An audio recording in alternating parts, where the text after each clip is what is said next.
So when you say McRae, the supermarket, the McRae food supplies supermarket.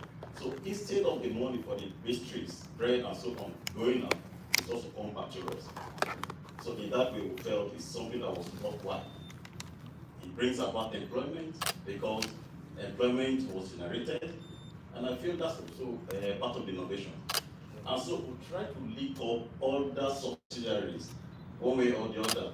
Like for example, one of the things we are doing right now is water. Water is in huge demand. We as a supermarket, chains of supermarket, we can be an off-taker for this water. So what we do, we are currently investing in water, equipment. At the end of the day, we cut down the cost of these funds going out, instead of going out to other consumers. We are also bringing back. In that way, we are reducing, we are going out of consumption to productivity. And I feel that's one of the innovations we put in place to really kind of project more to our business. I think it's very inspiring, definitely, and it's really answer to something that we cherish in language, in business, entrepreneurship today. It's a value chain. So what you do, it's also an internal business value chain. I mean, you have a bakery, so you need something that you will also produce, so that you feed yourself at what you produce, and by creating micro industries at a scale, you also finally create a lot of expertise, a lot of jobs. So I think this is a kind of innovation that concretely contribute to create value locally, and that value contribute to create jobs and then employment. So thank you for that first explanation. I will go now to turn to you, Lydie. You are in the education, so you don't necessarily create machines that transform water, but you try to create environments that transform mindset and abilities for young people to be more attracted for what you think is important and what is behind that. Science.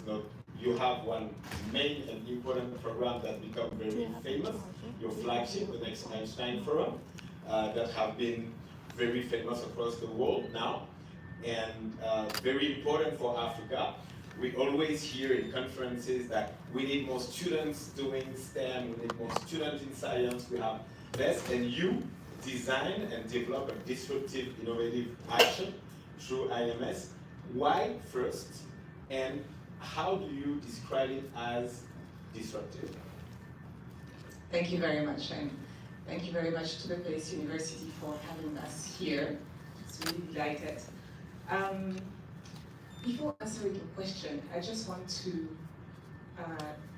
tell you a small story about myself and why and how I started as an entrepreneur. In 2005, I was in my home in Kigali, and I had more than 250 books in my home. I read a lot. I love reading. And I just wanted to share that passion of reading with others. So I opened a small bookstore selling used books. And mind you, these were books from cookbooks, fiction, non-fiction, my books from schools, any of those books. So a few months after opening that, all the books were sold. And I thought to myself, maybe there is a business opportunity there. Started looking at the printing industry, at the industry at large, and realized that to open a business as a publishing house requires a lot of money. So I went to Google and started looking about the best publisher in this world. Who can I partner with? One name came first. I'm going to name it Pearson. And I wrote to Pearson, telling them who I was, what I wanted to do, this passion that I have for reading. And they answered. Crazy as it is, someone responded, tell us more. So we went back and forth like that for 1 year. And one day they invited me to the UK to go and present a about my project. So my husband was asking me, are you sure this is not a Nigerian scam? Sorry for the Nigerian. We're here. Don't feel attacked personally. No, that's personal. To be honest, it wasn't a scam. Right? Fast forward, we partner with Pearson and we have been publishing many books in Rwanda. And overnight, we became the biggest local publisher in Rwanda, supplying more than 3,000 schools in Rwanda. So,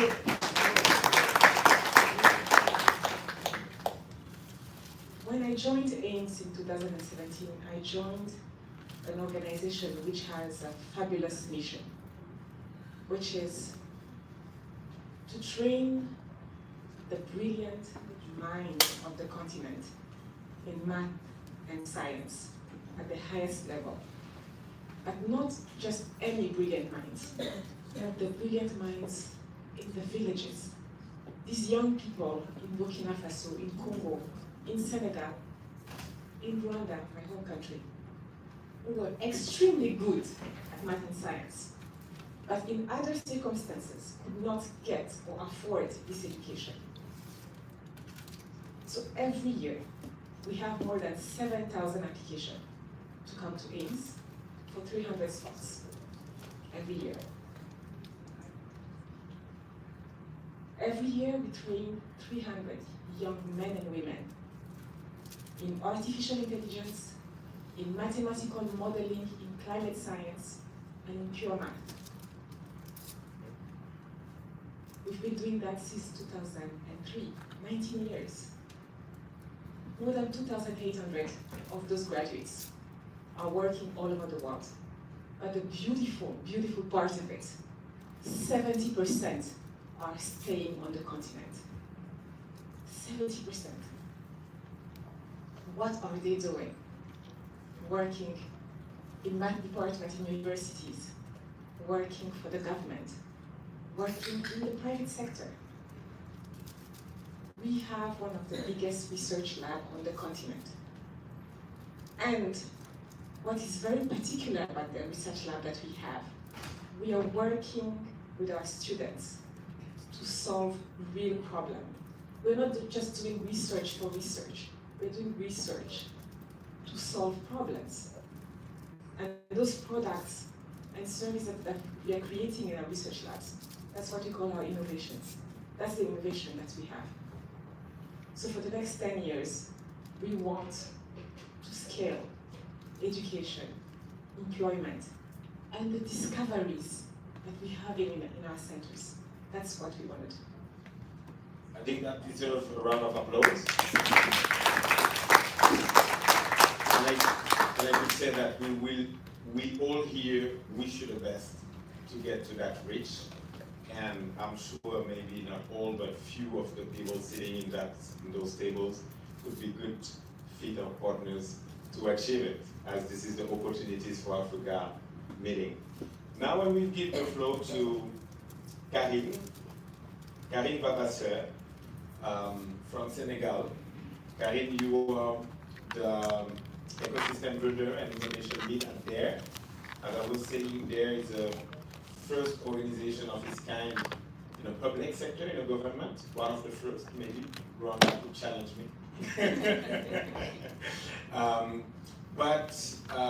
As Lily was mentioning, the effort today is not just to create value, it's also to create change. And it's about how can we as private players or public players create enough innovative programs that create value but also create change by including the ones that are the most vulnerable, by including the ones that don't have access to what we can offer them to grow. And entrepreneurship becomes, in most of our African countries, one of the only ways for young people that are dropped out of school, that are not in the formal sectors, to be able to have a decent life. So DARE has been championing on that field, and I want, Karine, for you to tell us a little bit about the story of DARE and how there did position itself as a key player to support entrepreneurship by not only funding individual entrepreneurs, which already exist a lot and which show some limit, but by trying to build a strong ecosystem. Thank you. First, we are really happy to be invited on this panel, and the Minister Delegate would have loved to make it by herself. She has been retained in Senegal for some other purpose, but I'm happy to be here to talk for her. I think we are all, or most of us, are conscious that there is a new narrative now in Africa. And indeed, there is also a new narrative for this new narrative. So I'm going to explain myself a bit about that. The new narrative is that if you take a look at what were the aspirations of our parents and grandparents, they were thinking about long path careers. They wanted to be in some institutions in which they knew they could be for years, decades, and they would never go from there. And even when you were asking your parents, talking with your parents about what you want to do in life, most of them, our African parents, would have invited you to become maybe a lawyer or a medicine or all of that. Now the new narrative that we all know is that most of our youth is willing to be entrepreneur or is already into entrepreneurship. There are some studies about it. It's 80% of our youth in Africa wants to be an entrepreneur within the 5 next years. So this new narrative is very important to be taken into consideration, and especially for governments. Now, why do I say that for this new narrative there is also a new one? Because you mentioned it, most of the youth that wanted to be into entrepreneurship like few years ago, they would have decided to go this way because they didn't see any other path. It was like, this is the only way I can go to because there is no employment for me, there is no job for me. There is a study from the World Bank that shows that we create in Africa about 3 million formal jobs per year, when we have about 12 million young people entering the job market in Africa. So we know that the gap is huge, and we can understand that for some of those youth, maybe most of them, it was like the only way to go, and they were trying hard to do so. But now we see more and more of them that are choosing entrepreneurship, not just because it's the only way to go, but because they want to maybe make the world a better place. Maybe they want to have an impact in their communities. Maybe they want to be some game changers. Maybe they want to build some viable companies. So the reasons why they want to be entrepreneur are more and more diversified, and that's really important because we need also to have a clear and structured path for those entrepreneurs to be able to tackle those challenges that are also our challenges as government, where we don't have maybe all of the resources, but at least we can make sure that all of the stakeholders who want to tackle those kind of challenges, may them be social, economics, etc., can have the best environment possible to do so. So this is where we position ourselves. How can we make sure that the environment is good enough for those entrepreneurs to be able to be well equipped to be entrepreneurs? How can we connect the dots? How can we connect the people and the stakeholders so that we can have the value chains that you have mentioned for all of the key sectors that we are targeting, maybe in agriculture, in fishing, in technologies, which is much transversal as we know. And the president of Senegal, Macky Sall, has decided to make sure that those specific needs from the entrepreneurs can be addressed, that there can be some synergies between the different actors, may they be public or private, that there should be a specific agency, and that this agency should have the agility, let's say, to be fast enough in addressing the needs. So this is where there was born 4 years ago. And our mission is really to identify and support the entrepreneurs wherever they are in Senegal, and to make sure that we're inclusive enough in terms of sectors addressed, but also in terms of regions addressed. So we should make sure that all of those you've mentioned before who are in those villages and who need also to get even more, maybe than those who have access to opportunities in Dakar, how can we make sure that the opportunities can be there for them to grab financing, but also non-financial assistance, which is even more important most of the time. How do you make sure that they can get access to upskilling, to the network of other agencies and bodies that can provide support to them also?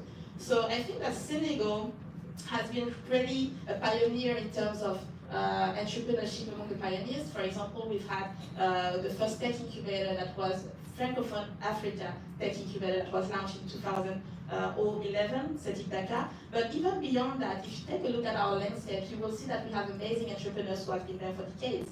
And one of them is at the moment downstairs in Cyril Group, which is a big figure for us and even really recognized worldwide now.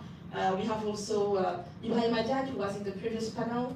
We also have people like Babacar Ngom, so all of those industries captains that have shown the way and now are also like sharing their experience with the others. How can we build more of them? But also how can we support those who maybe will not get to this point of entrepreneurship when you build very big companies with lots of employees that can be there, but also support those who will build the smaller companies but still need to be there because they are part of the value chain. We need to have the very small ones, the medium ones, and the very big ones. And this is where we want to be at every step of the way. So we go from ideation phase up to scale-up phase. Now we're already conscious of one thing, and maybe I will finish with that, is that we won't be building billions of entrepreneurs. And I think it's not the way to go. What we want to make sure is that the entrepreneurship mindset can be spread so that this mindset can be one of the foundations for our people, our youth, women and men in Senegal, so that even though they don't succeed in entrepreneurship, they can be great intrapreneurs. They can get into companies, come with new ideas, be problem solvers, and that's what we want to have. Those who will be the brilliant mindset that you mentioned, that can go into maybe AIMS programs at the end of the day. So all of that, it starts also with this mindset we need to build, and this is where also we work a lot with the universities, for example, and even the schools at a lower stage. That's a very good conclusion, actually, because that allows me easily to make the link with my next question. But I think what you conclude, and for the three of you, that's for first. We talk about what you do great, but I guess what you do great also facing challenges. So I want us to come back on challenges maybe at the end of this conversation, while we have addressed more general and questions. So Karim, you were closing your word with what you wish as an organization. Knowledge can be spread to everyone, so everyone can also have the possibility to become an entrepreneur if he wants to, not only if he needs to. So become an entrepreneur by choice, by being able to have the right skills, the right mindset, the right ideas from the young age, and try it among the time at school. I want to turn now to you, Dean Hill. You have been leading schools, you're leading now a university. There is a question that is resonating today. We talk about the clock for jobs, we talk about the future of jobs, we talk about many high-level concepts that are discussing in New York but that do not necessarily resonate on the field. But there is one thing I want to understand, and I will ask you the question, and I will ask the lady also in education. For you, what are the skills needed for the next generation in America? And then I will ask you, do you think that the skills needed for the next generation are the same wherever they are in the world? That's all. Beyond button. What my students need from a skills perspective is just what the students need from a skills perspective, whether they're in Senegal or Nigeria or Rwanda or in the US or Canada or the Philippines. And there are hard skills that we talk about, that we try to build on an extracurricular basis. Our foundation here at the university is the theoretical education. And employers tell us that they want to hire graduates who have the theoretical foundation, especially in STEM, certainly in mechanical engineering, or any of the sciences, mathematics, because without a strong foundation, you can't do the advanced problem solving, the advanced mathematics. And 10, 12 years ago, everyone was telling me that I was going to be out of business because of books. You know, why would somebody pay money to go to base when they could watch MIT open courses for free online? And rather than putting us out of business, that just stimulated interest in what we do. And then people were opening coding schools. And people could learn to be full stack web developers in 14 weeks for lots and lots of money. But the employers that hired those people found they had a basic level of skills.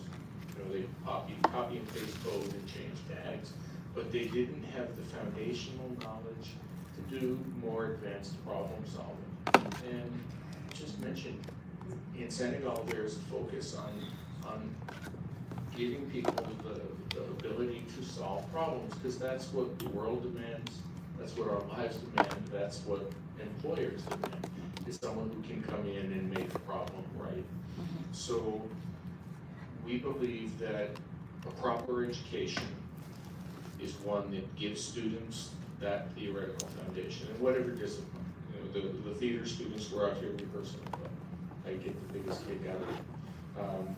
You know, and my students are up on the second floor. They're supposed to be over here. They'll be here the next time there's a snack break. They'll show up, but you know, they're over there working on their foundation skills, and the marketing students and the engineering students. So we want that, but we've got to take them out of the classroom and give them opportunities to apply that theory. So here at BASE, we have a whole series of research labs. Christelle Sharp runs a mobile app development lab, and those students work with their peers in Dakar, in Accra, in Cambodia, in Qatar. So they're participating in that global team sport that is technology. Fundamentally, though, to be successful, you have to be able to advocate for yourself. If you asked one of our students, with a few notable exceptions, to come up here and speak on this panel, they would hyperventilate, they would panic, because they don't have the self-advocacy skills yet, or the storytelling ability. If you go to some of the big tech conferences here in the States, one of the dominant themes is storytelling. How do you tell your story? How are you effective at doing that? And some of us from an older science background say storytelling, that's a terrible thing. We're just about the facts, we're about the science. But it is true. You need to be able to tell your story as an individual and as the employee of a company. And certainly if you are an entrepreneur or an intrapreneur within a company, you've got to be able to advocate for yourself, for your boss, for your division, for your venture. And so we really are trying to help students get those.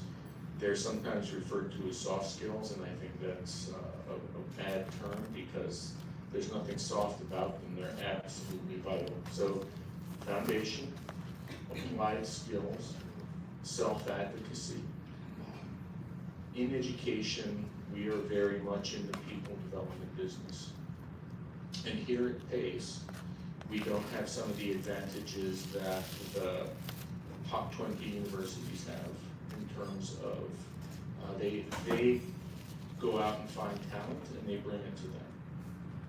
Lady talked about how 70% of her students are still on the continent. Right? MIT and Carnegie Mellon and Caltech, they're wonderful at flying into places and identifying the best students and giving them a scholarship and saying, come to us and learn to do it our way. That doesn't work with the population we serve here at PACE. So we are very focused on bringing opportunity to talent, whether that talent is in the Bronx here, or in West Africa, or Southeast Asia, or wherever they may be, and trying to find ways to work with them, to develop them in their local context. And yes, we want them to come to New York and go to Wall Street and see the views from the Empire State Building and have that intercultural experience and that international business experience. But at the end of the day, it's developing that talent so that it can thrive in its local context. Thank you, Dean, for this interesting world and your global perspective of what youth needs wherever they are. I don't know, Lily, if you share that also, or if you have also a perspective to add to that, specifically for education in Africa. I share what you said 100%. And I just want to say that for some reason we've been doing things wrong. So there is this astronomer, Carl Sagan, who said that in every child there is a scientist. In every child there is a scientist. Every child asks questions, they are curious. How do we make sure that we sustain that? Because that's the problem. Each one of you, let me ask a question by the way. How many of you are scared of mathematics? Let's be honest. Okay. Some are scared of saying they are scared. Right? Why do you think you're scared? Most of the people had a very bad experience with some math teachers when they were younger. That's the problem. That's why they hate maths. That teacher, at some point, killed something in you. They killed something in you. So what we are trying to do at AIMS is rebuild that love of mathematics. We are working with the Ministries of Education in different countries, Rwanda, South Africa, Cameroon, to train math and science teachers at the primary and secondary school level. To do what exactly? Demystify the way we are training and teaching math in primary and secondary school. Make it fun, make it really exciting, make it sexy, make it really, we need to see people with dreadlocks who love math. We need to see people with a tattoo who love math. You know, you don't want to have these stereotypes of kicks, big high glasses, no, anyone can love math. And for us, critical thinking, making sure that these young people can develop these skills, the critical thinking skills. From 0 to 5 years old, that's when the brain develops. 80% of the brain develops from 0 to 5 years old. So, if in Africa, the first time you're going to school is at 7 years old, you're starting with a huge disadvantage, right? Yeah. Because 80% of your brain is already developed, and nothing was put in there. Nothing useful, at least. So in 2015, I had my third child. I have 3 children, 15, 14, and 9 now. And I was looking for a school for my son, a preschool. And I couldn't find one that I really liked. The one that I really liked were charging $10,000 a year. And they were using this beautiful pedagogy called Montessori. Have you heard about Montessori?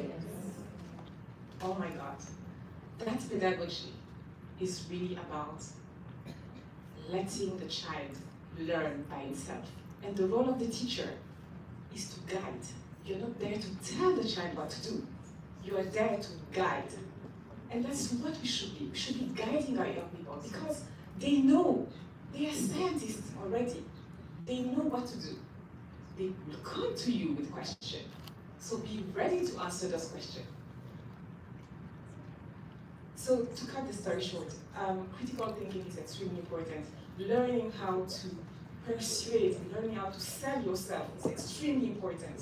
You know, we have great math and scientists at AIMS, but I always tell them, you are working on this amazing research project, but if you cannot explain it in simple terms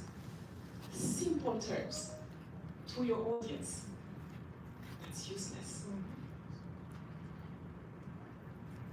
You need to be able to explain how your work is going to make a difference in the world, in simple terms.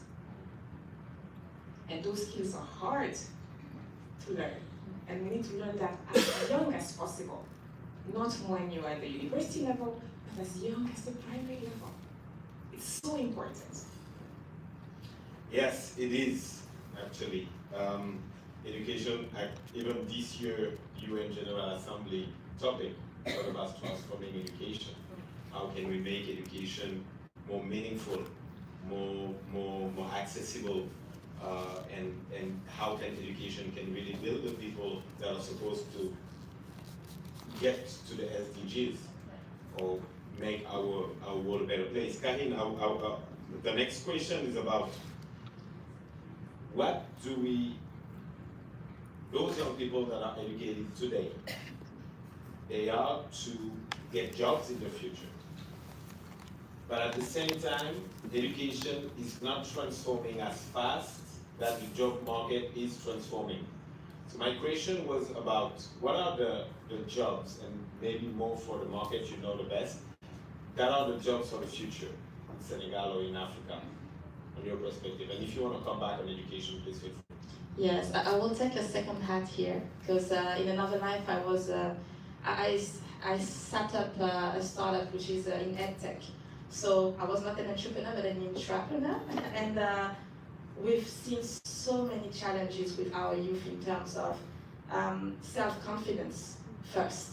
So you mentioned something very important, Lydie. You mentioned the fact that since the young age, you have those people. You mentioned the teachers that really kill something in you. But I think there are different types of killers around us when we grow in our environments. And it's not just the teachers. It's sometimes even those who care for you the most, but they don't know how to show you this love the right way. So they would be taking the decisions for you. They would be thinking for you about what you have to do in your life. And all of that is really being killed day after day after day. And I've seen so many young people coming to our startup because they just wanted to go through another path. So you would see them going through one path that was decided for them, and then when they get a master's degree, they're like, okay, I've done the job. You wanted me to do that, you paid for my study, I did what you wanted me to do, but now I don't want to do this job. I want to be maybe a developer, maybe I want to be something else, a data scientist. There are so many new jobs coming on the market, and I want to dive into this new world that is now like offering opportunities for me. So there is a real issue with that, and I think the Dean, you mentioned before these soft skills that you've mentioned as being more like, you say the applied skills, which I like a lot indeed. Those applied skills, they are important the same way in any country, but there are some specificities depending on the market. Because if you take the information I've just provided before, for example, on our market, being able to go and look for the information by yourself will be a skill that will be even more important to develop than on these markets where you get so many information coming for you, so many opportunities. So we need to develop more of that. Self-confidence, you will have to develop it even more in our context than maybe in some other contexts. So the way you will have to fight for those skills is different in our context. So this is maybe what we have to really consider. And what we do at the DARE to also like boost this part of building the proper mindset is that we also encourage and we finance startups that are into this field. For example, we have Cœur Imagination and also Atelier des Génies. We also have Volcano. All of those companies, they are in EdTech, and they make sure that our young generation can get access to the tools, the methodologies, also get access to the right maybe mindset, and have just a safe place where they can ask all of the questions they want to ask. Because it's also one of our issues. Since very young, you cannot ask all of the questions you want to ask. You start asking questions and the people will tell you, hey, you are just a kid. You don't have to ask questions to the adults. So when we start having these kind of approaches, we are already killing creativity, we are killing curiosity, and all of that is super important because there are a lot of studies, but one that really stayed in my mind is one from LinkedIn that showed that more than 75% of the jobs coming by 2030 are not jobs that we know already. And that 80% of the recruiters on the platform, they were looking for those applied skills way more than the technical hard skills. So we need to consider all of that. And I will just jump on the other point that you mentioned. If we want to reform it, if we want to reform it, the whole educative system is going to take a long time. And we all know that it will take maybe decades to be able to go where we want to go, and maybe by the time it will be done, there are some new reforms that should be coming on the field. So what we can do is, how can we work better with the private sector? Because they are faster than we are as governments, as public entities. So how can we work better with them and make sure that all of those initiatives that are great and that really transform our youth can be supported better? And this is also where maybe we have to ask, like, how can we have more partners supporting also those kind of initiatives, so that we can keep on building a better ground for our future, and still be also building more opportunities for our current entrepreneurs and young people. Thank you, Karen. It's sort of a great add to that conversation on education, and I think Lydia and Karen, you put something that is very important that we don't enough see on education. That education is not only a way to transfer knowledge. Education is a culture. Education works or do not works according to which culture it is, in which culture it is applied. If you are in a culture where men have a higher voice than women, and both get the same education, women will be educated in the way that they are weaker. If you are in a culture where teachers are deciding and not guiding, you will grow in a way that someone has always have to tell you have to turn left or you have to turn right. And this is not a question of knowledge, this is a question of culture. So our education system needs to be more connected and integrate better what our culture is, and consider that it's not a problem, but it's a way to find the good solution and path to offer better education to the kids that are in the need. But also, I think, Innocent, as a business person, you need to hire a lot. And I guess hiring is not something easy. You need to hire people from your retail, from your beauty, from your different business, and you need different kind of skills. And what is the challenge for you in terms of educative background that you have when you hire people? But also I want to know, what is the single thing that you are looking for any kind of worker that you hire? Self-confidence, very important. You see, in the country where I come from these days, and I'm sure most people understand that in the entrepreneurial world, one of the biggest challenges you face these days is getting the right person for the right job. Call for interview. Maybe you want to hire 5. Maybe you get about 100 CVs. I can tell you, after going through, you discover that maybe you're just struggling with 1 or 2. It's a major challenge right now. Some of them don't have that confidence to speak to you, even though they know what they are saying, but they can't defend it, and which is a major problem. Now, issues of education.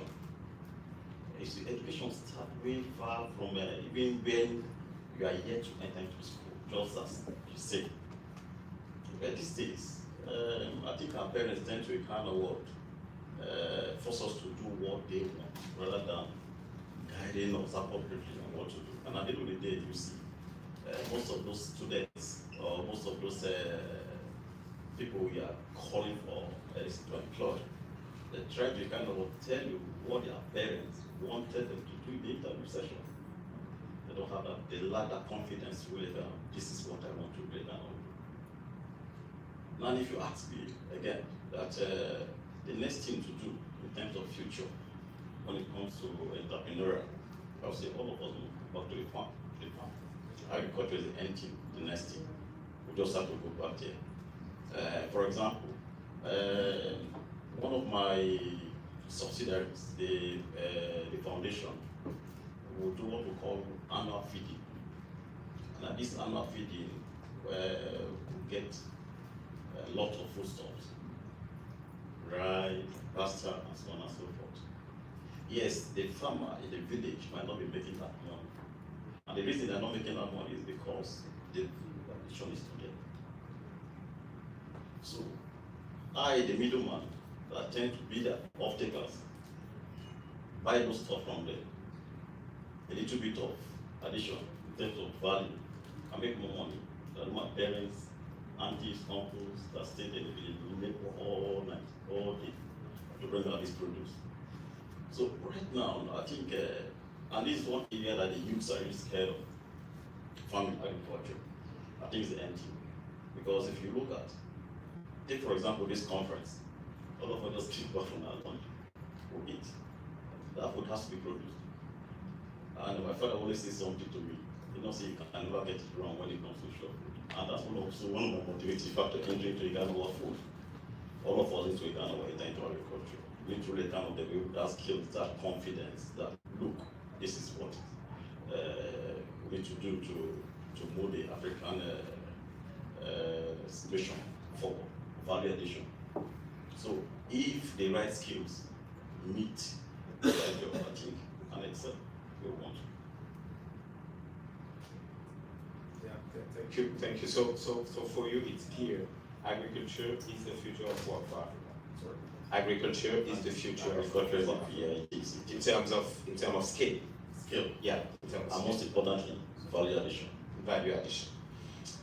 Thank you very much. I have a last question for you, Dean, and then we will wrap it up with not a question, but your one or two key challenges that you want to share to people, where you need advice, guidance, support, help. And maybe someone had a good way to support on it, and your aspiration, your one aspiration for you, for the best, for you, for the school, etc. But Dean, before that, we are mostly African in the room. We are in an American university in Wall Street. Wall Street, like me and most of my peers here, Wall Street in movies that we were watching when we were kids, and Wall Street was, wow, this is where the all money of the world is, you know. So now we're sitting in a university here discussing about opportunities in Africa. My question for you that are preparing future global and mostly American leaders, what do you think today is the strong link between America and Africa in terms of market business cooperation? And what would be your aspiration to see those change get reoriented or get improved to strengthen the relationship between America and Africa for a win-win, a prosperous perspective? I had a double major when I was in university, undergraduate back in the last century, and I did computer science and international relations. Just always fascinated with the world. I had the benefit of growing up here in New York and had friends whose parents were diplomats from Ethiopia and from Sri Lanka, and I grew up in New York in a very multinational environment, and that's always fascinated me.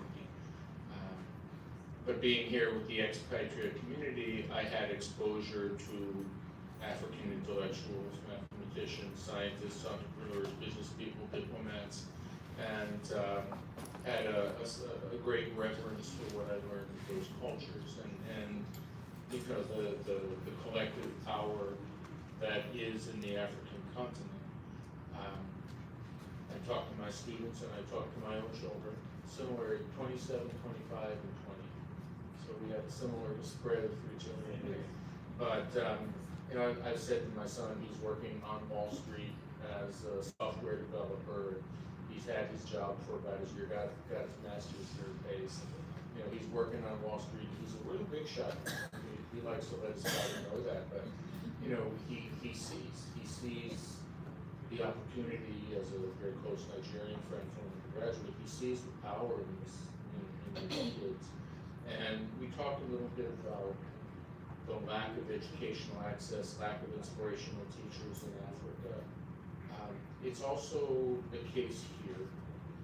If you go to the PhD programs in these top universities around the US, and here at Pace, the PhD students are 80% international, and coming from Nigeria, and from Senegal, and from South Africa, because our educational system is not producing enough STEM students to meet the needs of the industry, particularly Wall Street.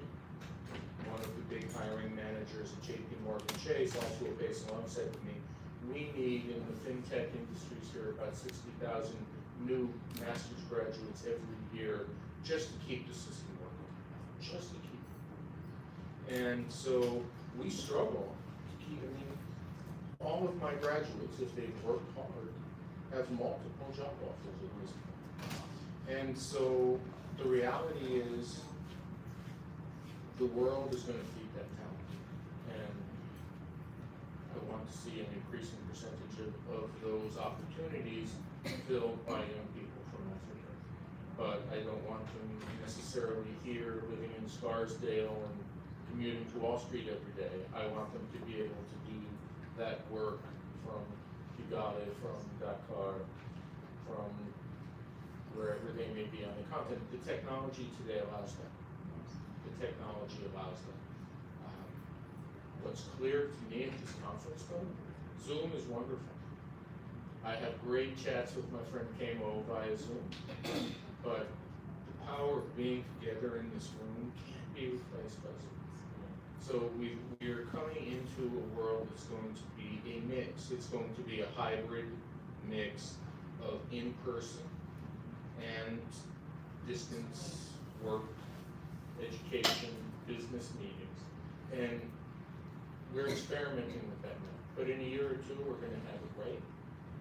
And I'm committed to, and you know, talent is like water. It will find its way. You can't dam it, you can't bar it. It will always find its way. And the millions of talented young people, Africa is such a young continent. I look forward to seeing that in my lifetime, is the growing influence and dependence on the brain power in Africa. Thank you for sharing your perspective on this relationship between those two AA continents. You want to add something? Please feel free. Yeah. This what you're saying is just music to my ears, because we've seen the power of partnerships over the past few years at AIMS. So, as I said, AIMS was started in 2003, 19 years ago. We are in 5 countries on the continent. Rwanda is our base. We're in Senegal, Ghana, Cameroon, and South Africa. In 2017, we signed a partnership with Google and Facebook to start a master's program in machine learning and artificial intelligence in Kigali. So we started that in Kigali. We had 50 spots. You know, we are receiving more than 5,000 applications every year for 50 spots.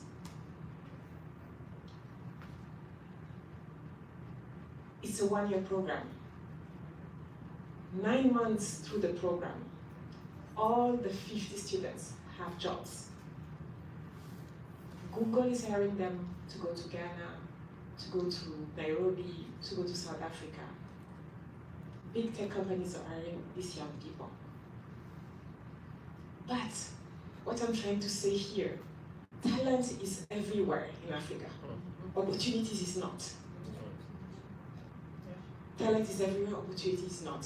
So I'm very glad to be here because I can see the potential partnership that I can have with Pace University, whereby we can exchange not only lectures, but also our students.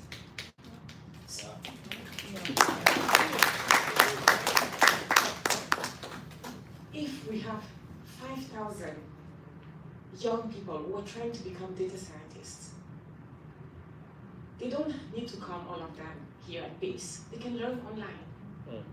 COVID has showed us that it's possible, right? So how do we make sure that we are creating this opportunity for them to acquire these skills and create wealth for themselves and their communities?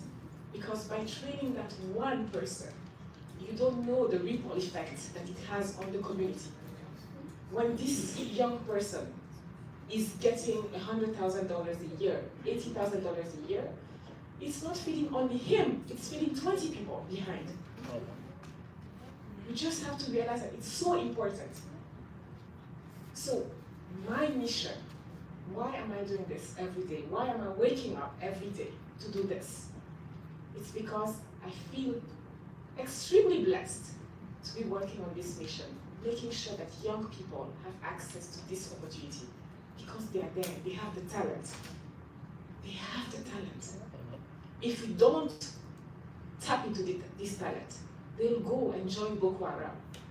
That's what they will do. Because there is no other opportunity. So we all have, we really have a mission to make sure that all of us who have this opportunity to come here, to meet all these amazing people, to be at peace, to go back and share the opportunities with others. If you don't, I mean, God will come and out you and say, I gave you all of this, and what did you do?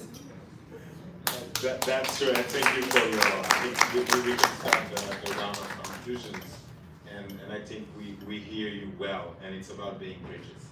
We all need to be a bridge from an opportunity and a talent. This also sounds like music to my ears as an ecosystem builder.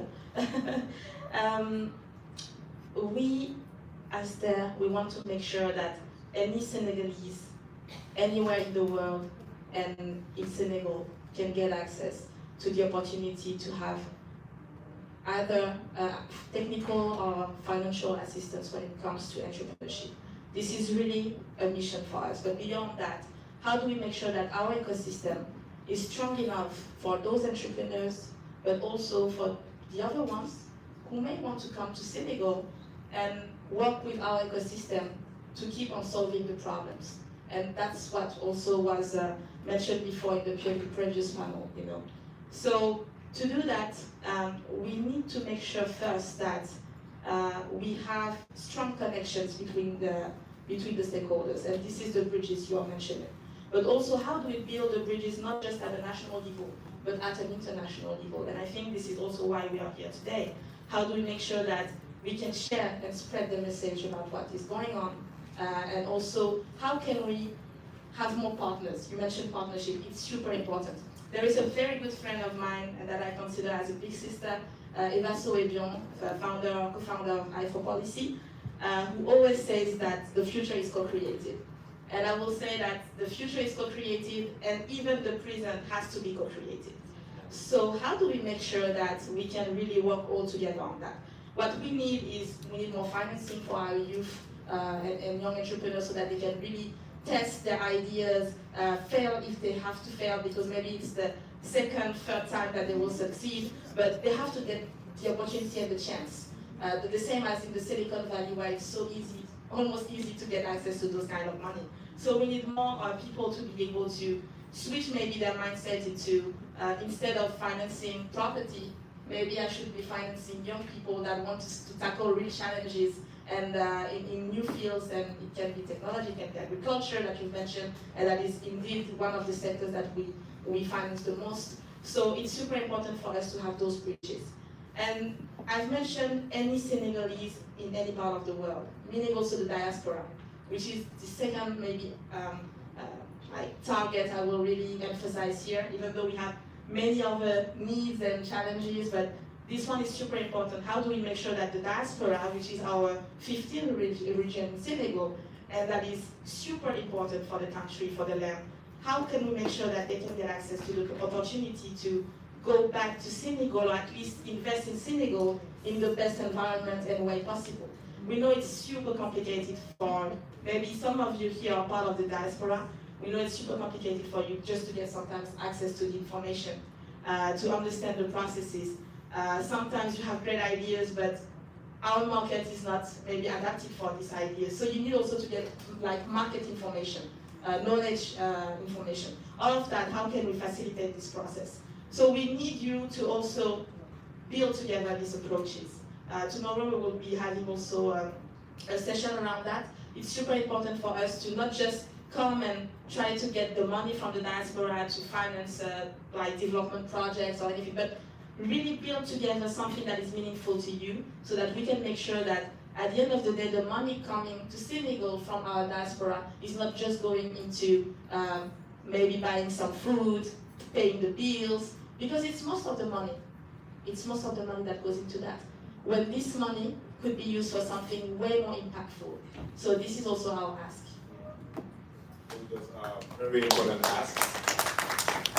And I think this has been an issue for years and years and years. And the still big issue is trust. So I think you had So how to build this trust together? yeah, between the government of Senegal and the diaspora.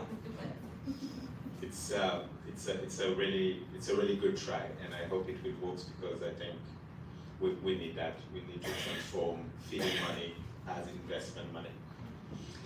Dean, maybe we will close it with Innocent, as he is innocent. So It's always good to close with the Yeah. big businessman. yeah, that's it. So Dean, maybe for you, same question, key challenge today, key aspiration.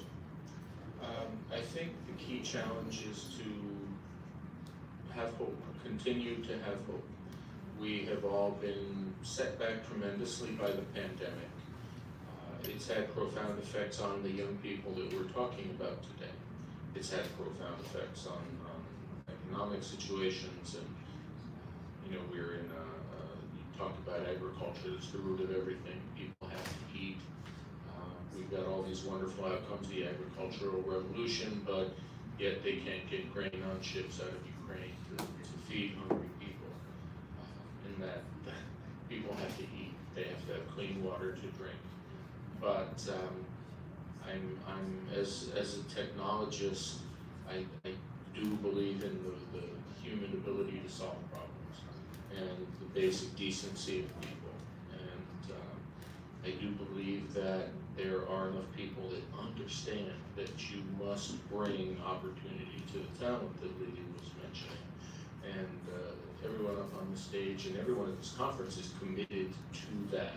So I think it's really important that we stay hopeful and that we know this is going to change. And when we come back for this conference next year and in 5 years, I think we will see some really profound changes. I mean, I've had the honor and pleasure of seeing the entrepreneurial setup in Dakar that you built. It's world class, it's impressive. And all those people from Google and Meta and Twitter who are in the cafes in Dakar hanging out looking for opportunities, they're there because you've done a brilliant job. And that's going to continue to pay dividends. And that's going to the education that you're providing, the jobs that you're providing, that is going to continue to just 10x, as they say in the entrepreneurship business, and create more opportunity for more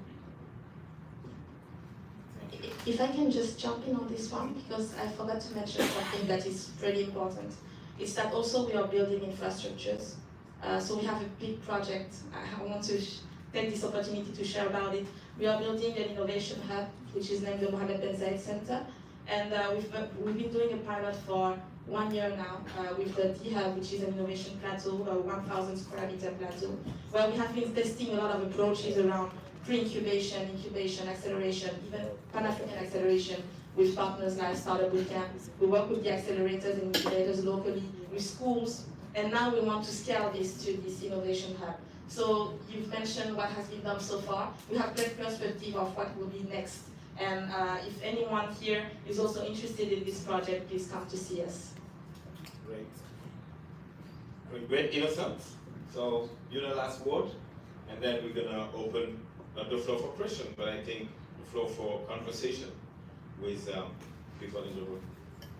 Okay, basically, I was sharing my thoughts on agriculture earlier on.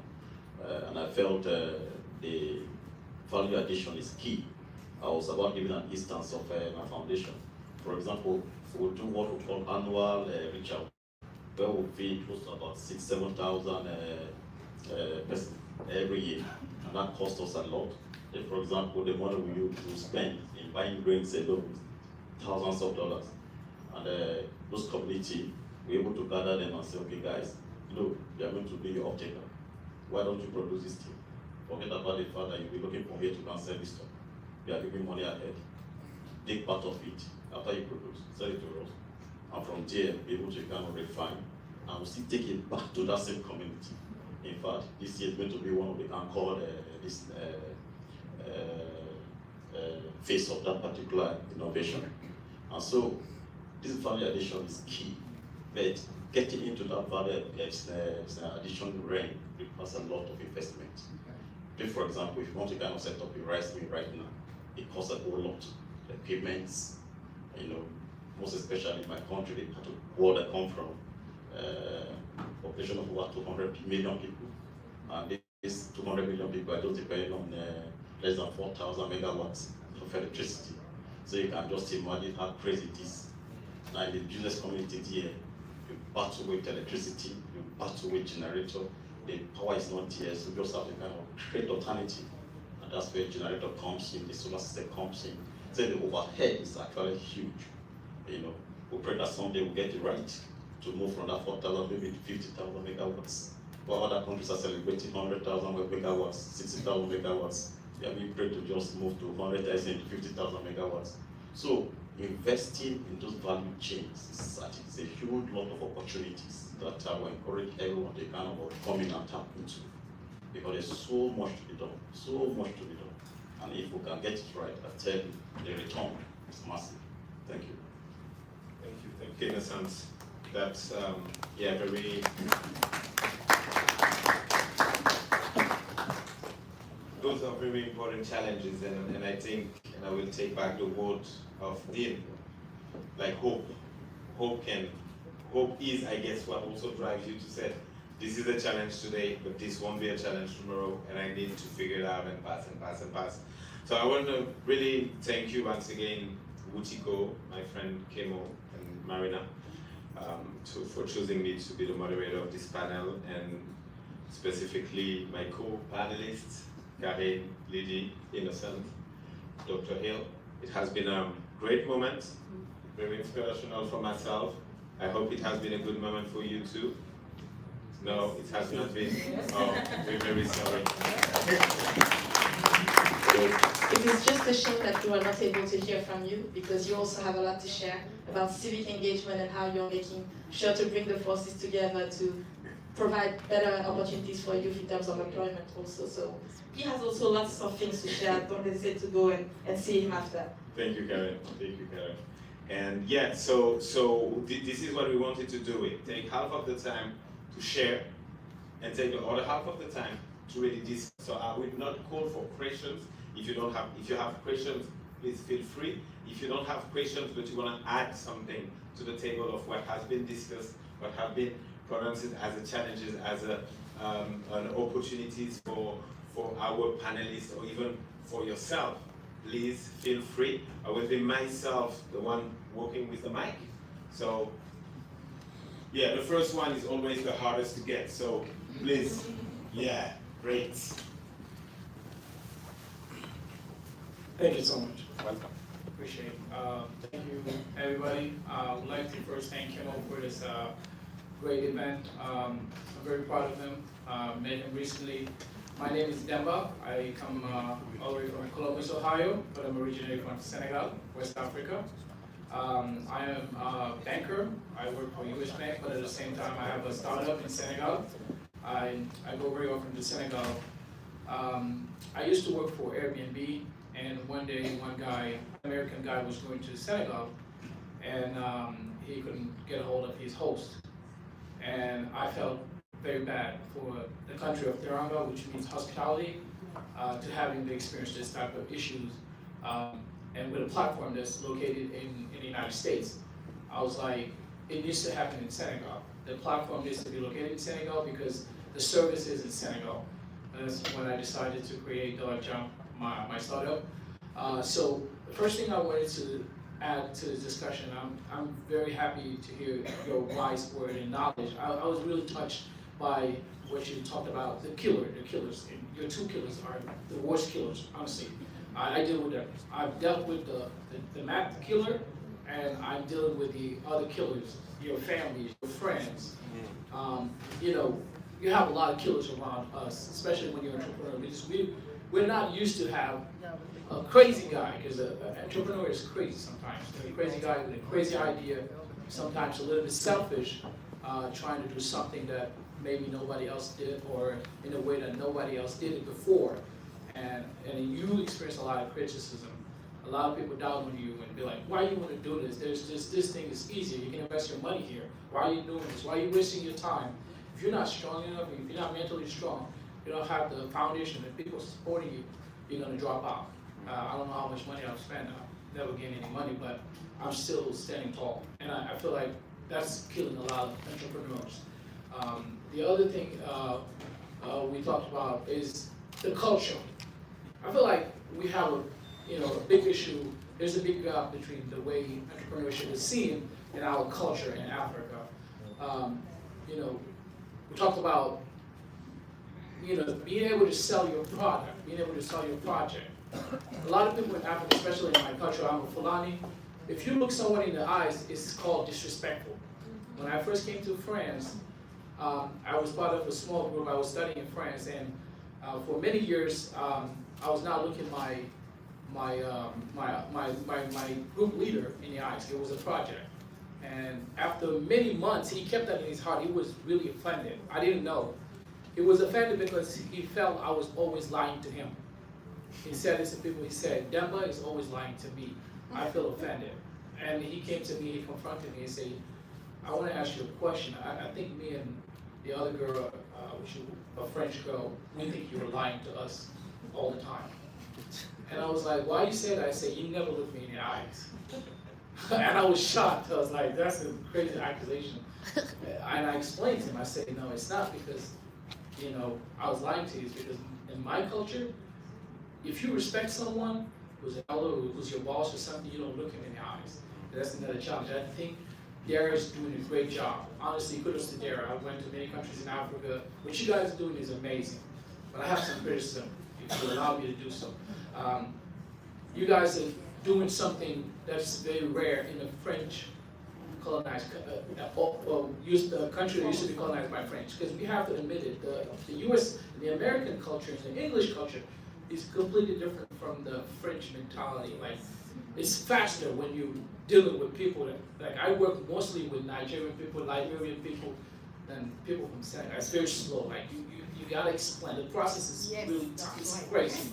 But I feel like Dara needs to talk about also some of the cultural challenges. She gave an amazing example, and thank you so much for what you're doing for these kids, like trying to make it fun for them, helping them to love mathematics. I think if you guys are focused on the financing, I'm scared, but there's going to be a lot of money throughout from the window. I'm not trying to give you any, but I feel like you guys are also doing that. I remember recently you guys went to Banlieue and Gateway, talking to young people, and that's great. We need to change a little bit the mentality. It's going to take time. We need to change the mentality. I don't know how we're going to do that, but we need to come up with a plan to help people to be more confident, to help people to know that they can make it by themselves. And on the last note, for Dare, I submitted my project. I'm going to talk about that, and I feel like it lacks a little bit of responsiveness. I feel like if you don't know the right person, that's not good. It doesn't look good on the company. If you don't know the right person, you may not get to where you want, or you may not get the money you need. And sometimes it's about time. Like, time is money when you're an entrepreneur. Every day you have to pay employees, you have some costs. If you don't have the influx of money, it's a matter of time before you die. The project may not be good. It will be a good thing to tell the entrepreneur, okay, your project is not retained. I have a project that's there for 1 year, no response. And I feel like that's also another issue. And I'm sorry, I'm talking so long. But the last thing I want to say, the diaspora, the American diaspora, all the diasporas that we have are a great opportunity for there. We can definitely do great things for you guys. Like there's a lot of people that have big knowledge. Some of them have money, some of them have connections. I feel like we need to, build more bridges between there and Senegal's diaspora to do more great things in Senegal. Thanks so much. No, thank you. And you know what's the advantage of being the first speaker? Is that I don't cut you. But for the next coming, I will cut you after 3 minutes. So thank you for sharing your points. And you have maybe people from there they are just close to you and Karen, so you can have conversation. They are wise and they can hear every feedback and they are looking for feedback from folks. So feel free. Oh, you have a question? Okay.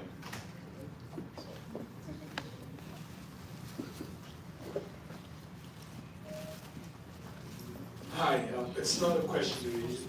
My name is Yofi Grant and I run the Ghana Investment Promotion Center from the Office of the President. And listening to the young gentleman here, I didn't know whether to shake my head or to nod my head. But to tell you that maybe you've been away from home for too long. There's a new African narrative, very different from what has been there before. And I see, because I look at the numbers all the time, you realize that even in the past 10 years prior to COVID, out of the 10 fastest growing economies in the world, 6 were from Africa. Africa is still the continent that has the fastest rate of urbanization, and by 2050, Africa will have more cities with over 1 million people than any other region in the world. But the real opportunity lies in the fact that the continent itself is opportunity. 90% of the world's platinum is in Africa, 90% of the world's cobalt is in Africa, 75% of the world's coltan reserves are in Africa, over 50% of the gold reserves, 60% of our land mass is agricultural, and the last remaining piece of land, arable land, in the world. So what does that tell you? A population of 1.4 billion people with a demographic that is extremely exciting. 70% of that demographic is under the age of 35. So it's the opportunity you should be looking at. The problems will always occur.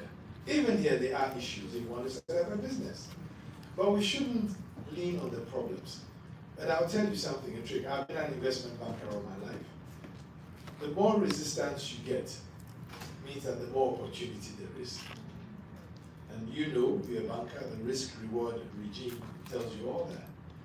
But I'll tell you that Africa is just opportunity waiting to happen. By 2050, we'll be 1/4 of the world's population. Every 4th person will be in Africa. The population will rise to 2.6 billion. It's still the same demography. It still have the same resources. So Africa in itself is probably the last real opportunity, consumer opportunity left in the world. Everywhere is maxed out. So I would urge you to focus on that opportunity. Now you are here, and you did mention something, because I've been on a road trip since March, traveling to, and it's been with the diaspora. The diaspora is an extremely powerful tool for bringing value to the continent. You are the best ambassadors of your country, you are the best ambassadors of the continent, you are knowledgeable, you may have capital, but you bring the best of practices, technology, and all that. But when we talk of fintech, for example, the continent of Africa is way ahead of most other regions. I mean, I'm here, I pay almost everything whilst I'm here at home using my mobile phone. I don't have to go to a bank. I don't remember the last time I carried cash until I was coming to America. You know? So you have those opportunities. I'm sure you've heard of the PAPPS, the PAP system, the Pan-African Payment Platform, which means that if you, today you are here, you want a product that is in Ghana, you can pay with your, with SEFA and get the value there. Before you'd have to change to dollars. Now you don't need to do that. So things are changing and things are positive. Lean on the positive. Forget about the problems. We've heard enough of the problems. We know the problems. We are the ones supposed to bring the solution. So be a solution provider. Don't react. Thank you. This is also the intergenerational conversation. Yeah. Hello, my name is Amélie Ray, actress, Senegal, based in Los Angeles. I just would like to say that I totally agree with what you said, but I understand also what you said. Being a Senegalese based in Los Angeles for 25 years, trying to come back to Senegal, to Africa, trying to make it happen, it's so hard. What you were saying earlier, by changing the mentality of people who have to learn, so they can refuse to take the boats and stay in Africa instead of dying in the sea, going to the villages, and why not using our sun? We have the sun in Senegal, in Africa. I can talk about Senegal, you know. We are not using it. We could be so rich, give lights to some villages, a lot of villages, a lot of places, using our sun. We are not doing it.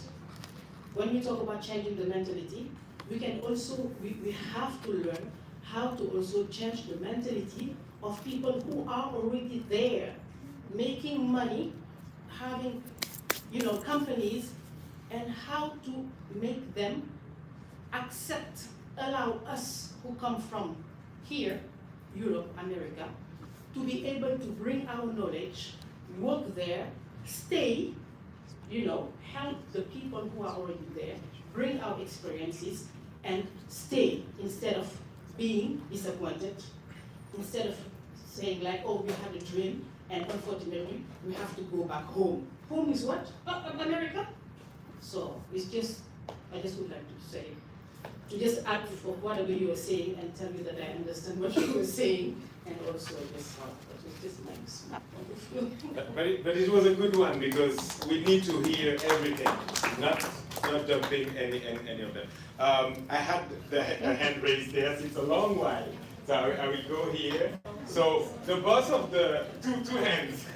Okay, 1 minute. No. Starting here. Question. Thank you for the opportunity. I wasn't supposed to. As you can see, I'm not dressed for the occasion, but I'm glad I did. Thanks to my niece over here, Lydia. Thank you so much for what you are doing down and in Africa. I'm nobody. My name is Jemima Watkins. I'm just precious.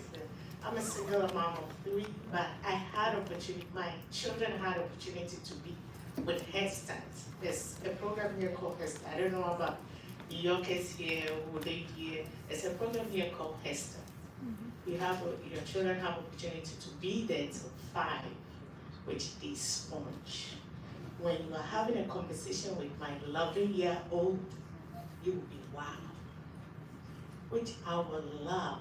And they don't only just educate the children, they involve the parents, which I had opportunity to get educated, trained, and get involved. I also had opportunity to be the Head Start parent chair for 4 years, citywide. So I have the knowledge, understanding, and my children has experience. Yet, I'm glad Ghana.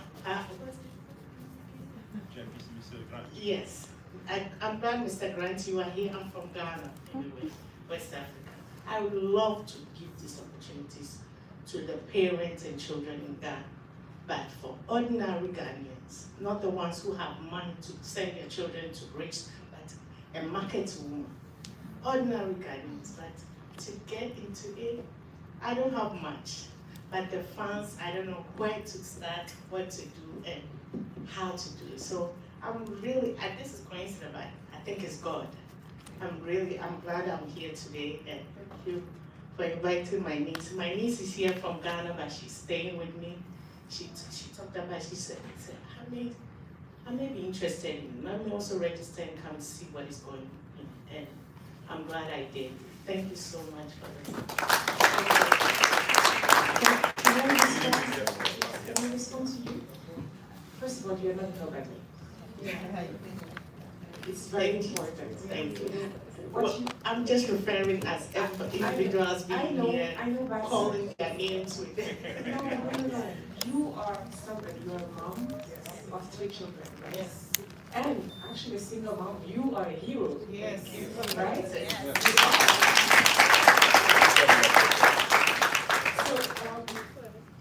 I will tell you the power of starting small. When you think about bringing Head Start, I know it's a great program. Bringing it to Ghana, to the women in the market, you don't need much. You have the connection here. You have the curriculum. You've been a Head Start parent. When you go back home in Ghana, what do you need? You need a house, right? A place. It doesn't need to be fancy. Just a place where you can gather people. You need to involve the local community. You need to involve someone at the Ministry of Education so they know what you're doing, right? And you need to find a few parents who believe in what you're bringing in. It can be your friends, it can be your family. That's all you need, and you need to start. Starting small. It is the power of starting small. When I started my preschool with my son as the first client, he was one child. Within 6 months, the school grew 60 children. Now we have 12 schools. In 7 years, it's possible. But don't be afraid to start. The most difficult part actually is starting. Having the idea and starting. When you start, you will find people to help you. Thank you so much. Hello, thank you all for coming. Thank you, Kimo, where he is, for inviting us. My name is Dr. Monica Grant. I think Mr. Grant is my uncle. You know? We need to talk.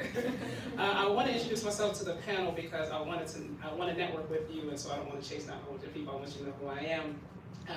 I live in New York, I live in Harlem, I am an American, and part of being Black American is to have a deep reference for Africa.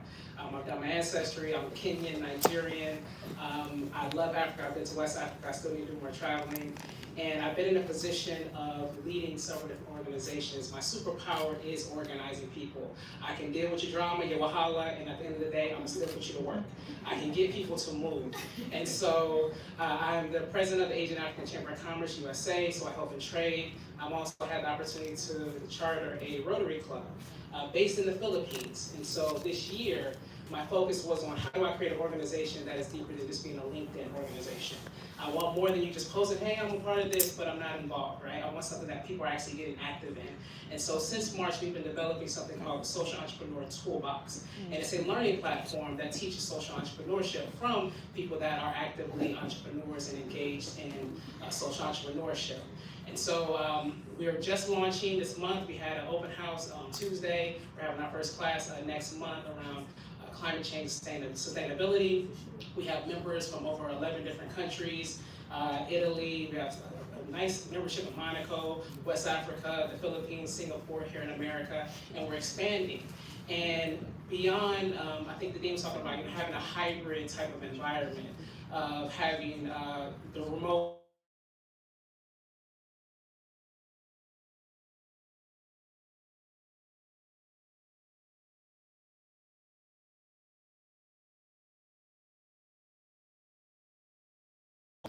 and go to our areas. So when we talk about rural projects, I want that. And so it only happens from partnership, which you ladies talked about. And so I want to send out that olive branch of partnership and figuring something out and just keep in contact. And with anybody who else this resonates with. I want to make this something that is sustainable and is a foundation of more than just a digital platform, but actually has a presence in countries that need it, has a serious, measurable impact. So my name is Dr. Monica Grant. I would love to talk to anybody who's interested. I'm here. Yes, let's do that. And thank you for your time. Peace and love. For your information, Senegal is hosting next